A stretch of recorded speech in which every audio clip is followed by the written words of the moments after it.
আসসালামু আলাইকুম, welcome back to my channel cloudy আন্নোর। আজকে আমি আপনাদের জন্য আমার খুব পছন্দের এবং খুব সুস্বাদু একটা তরকারি সজনে ডাঁটা দিয়ে ইলিশ মাছের ঝোল। আশা করি আমার রান্নাটা আপনাদের ভালো লাগবে। তাহলে চলেন রান্নাটা শুরু করি, কারণ এই সজনে ডাঁটার তরকারি আমার খুবই পছন্দের।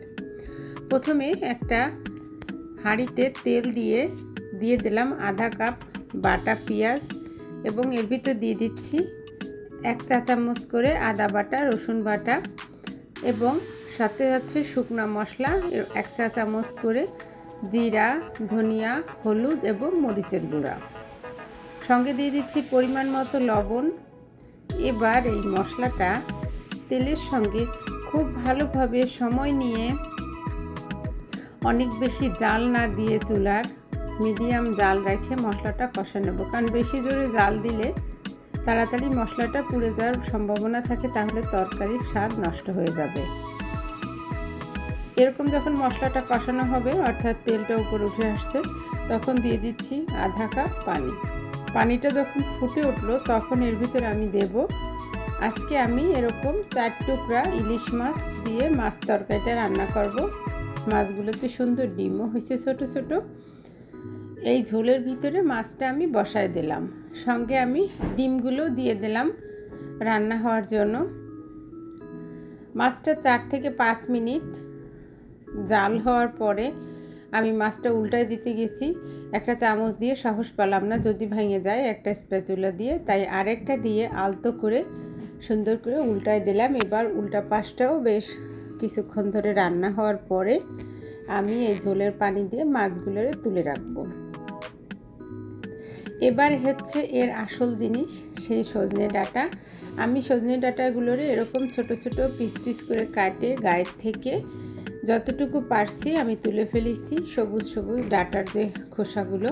সঙ্গে এর ভিতরে আমি দিয়ে দিচ্ছি এরকম ছোট ছোট করে কাটা, ছোট করে 2টা আলু লম্বা করে কাটাটা আমি দিয়ে দিলাম। দিয়ে এই যে ঝোলের যে পানিটা রয়েছে, এইটা দিয়েই এই আলু এবং সজনে ডাঁটা আমি কষাবো। এর সঙ্গে মিশাই দিয়ে আমি ঢেকে দেবো, যাতে সুন্দর করে সিদ্ধ হয়ে যায় এবং কষানো হয়। এই সজনে ডাঁটার যে একটা আলাদা ঘ্রাণ আছে, এই ঘ্রাণটা কিন্তু আমি এখন পাচ্ছি।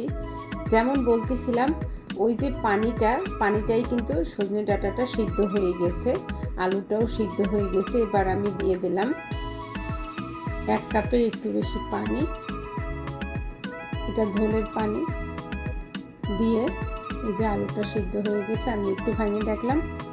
যখন এরকম করে বলও করবে, তখন এর ভিতরে সেই কষায় তুলে রাখা মাছটা আমি বসায় দেবো, আলতো করে বসায় দেবো, কারণ মাছটা কিন্তু আমাদের রান্না হওয়া। এখন শুধু এই ঝোলের ভিতর দিয়ে দেওয়া, বাকি আর একটু এর ভিতরে যাওয়া, মাছটা একটু হালকা করে একটু সরাই দিলাম।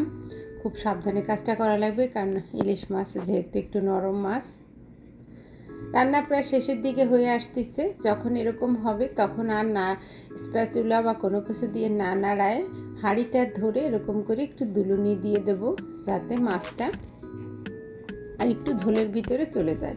রান্নার শেষের দিকে দিয়ে দিচ্ছি 1 চা চামচ বাটা জিরা, কাঁচা জিরা বাটা, সঙ্গে একটু পানি দিয়ে দিলাম।